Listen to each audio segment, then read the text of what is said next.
हांव आसा आयज आडपय ह्या गांवांत मडकय मतदारसंघात। आता आमी आडपय आसले तेन्ना ढवळीकराची प्रेस कॉन्फरन्स पळयली।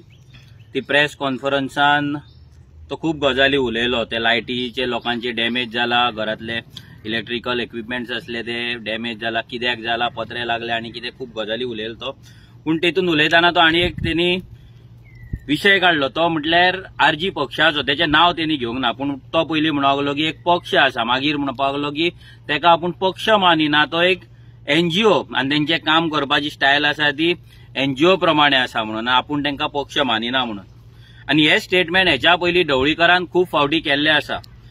हांव ढवळीकराक इतलेंच सांगपाक सोदतां, तो आतां जाणटो जाला, म्हातारो जाला, जशे जशे लोक जाणटे जाता तशे ब्रेनाचेर इफेक्ट जाता, याददाश्त कमी जाता, थोड्यांची स्मरणशक्ती वयता, थोड्यांचो ब्रेन रॉंग डायरेक्शनान चलपाक लागता।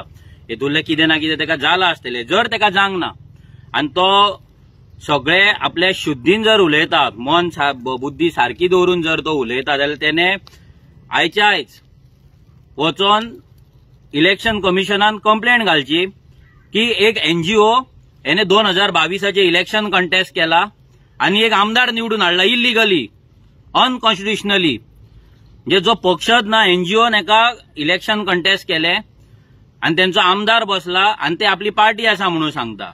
आणि आता परते तेंच्यांनी पार्टीच्या नावाचेर फुटबॉल सिम्बॉल घेतलो आणि इलेक्शन कमिशना कडल्यान तेंच्यांनी स्टेट रेकॉग्नायज पार्टी म्हणून तेंच्यांनी करून घेतले अनकॉन्स्टिट्युशनली।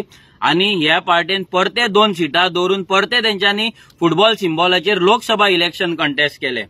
म्हणून ढवळीकरान जाता तितले बेगीन आयज ना जाल्यार फाल्यांच्या भितर तेणे वचोन हे कंप्लेंट इलेक्शन कमिशना कडेन तेणे वचोन कमिशनरा कडेन वचोन तेणे फायल करची आणि रेव्होल्युशनरी गोवन्स पार्टीन अनकॉन्स्टिट्युशनली इल्लिगली इलेक्शन कंटेस्ट केला म्हणून तेणे थंय इलेक्शन कमिशनाक सांगचे। कित्याक जेका तो पक्ष मानिना, जेका तो पार्टी मानिना, आयज तेच सो कॉल्ड तेंच्या एनजीओन इलेक्शन जिखोन एक आमदार हाडलो आनी तो सांगता की त्या आमदाराक, म्हणजे तो पॉयंट मारता की विरेश बोरकाराक असेंब्लीचे रूल खबर ना।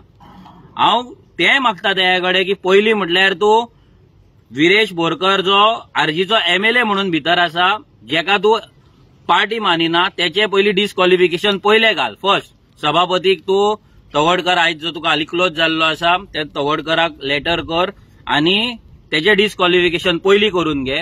आनी दुसरें म्हटल्यार जर तें जायना जाल्यार विरेश बोरकर असेंब्लीन रूल फॉलो करिना म्हणून आनी एक लेटर कर आनी तेजेर कडक कारवाई करची जावची म्हणून तूं थंय सभापतीक सांग।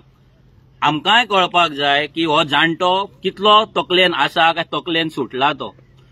हेंकां दिसता कितें एवरी पार्टी ना जाल्यार प्रत्येक मनीस हेंच्या कडेन हाजी करतलो, हेंच्या कडेन लाचारी करतलो, हेंच्या कडल्यान पत्रे घेतलो, हेंच्या कडल्यान चिरे घेतलो, रेंव घेतलो आनी वोगी रावतलो म्हणून। आमी तुज्या कडल्यान पत्रे व्हरपाक येवंक ना, तुजी रेंवूय व्हरपाक येवंक ना, तुजे चिरेय व्हरपाक येवंक ना। पूण एक तुका सांगता, आयज जे आरजी हांगा काम करता ह्या मतदारसंघात ना जाल्यार फोंडा तालुक्यात स्पेशली, हे पळोवन तूं भियाल्लो आसा। कित्याक प्रियोर तुज्या भावाचो जो गट तूं म्हणटालो, जो 2 फावटी आतां पडला, तो थंय आरजीक भियाल्लो आहा। तूं हांगा मडकय मतदारसंघात तेंकां आरजीक भियाल्लो आहा। एकूच सांगपाक सोदता तुका की जसो जसो तूं जाणटो जातलो तितलो आरजी तुका पिसो करीत रावतली। आमचें एक स्वप्न आसा, आमी खरें सांगता, काळजांतल्यान आमचें स्वप्न आसा की सुदीन ढवळीकराक ह्या मडकयच्या रस्त्याचेर पिसो कसो भोंवताना आमकां पळोवपाक जाय। ते चिरे, ते पत्रे, ते रेंव हे दाखयत भोंवता पळय, हें आमकां पळोवपाक जाय। आनी आमी नवदुर्गे माते कडेन मागलेलें आहा की ज्या मनशान हांगा लोकांक लाचार करून दवरला, ज्या मनशान लाचारी प्रमोट केला, जो मनीस स्वताक आपूण देव म्हणटा आनी दरबार बरयता, ह्या मनशाक कितें ती अद्दल घडय आनी ती अद्दल घडोवपाक रेव्होल्युशनरी गोवन्साचे जे क्रांतिकारी हांगा भुरगे वावरता तेंकां ताकद दी। आनी एक ना एक दीस ह्या सुदीन ढवळीकराक ह्याच मडकयच्या रस्त्याचेर पिसो जावन तेका भोंवडय। हो दीस बेगीन येतलो। रेव्होल्युशनरी गोवन्साचें काम हें चालूच आसतलें। जर सुदीन ढवळीकरा कडेन कापास्ताद आसा जाल्यार तो म्हणटा त्या एनजीओचेर म्हणजे रेव्होल्युशनरी गोवन्साचेर त्यांनी कंप्लेंट घालची आणि इलिगली अनकॉन्स्टिट्युशनली आम्ही इलेक्शन कंटेस्ट केला आणि एक MLA घातला म्हणून आमकां डिस्क्वॉलिफाय करचे. देव बरें करूं.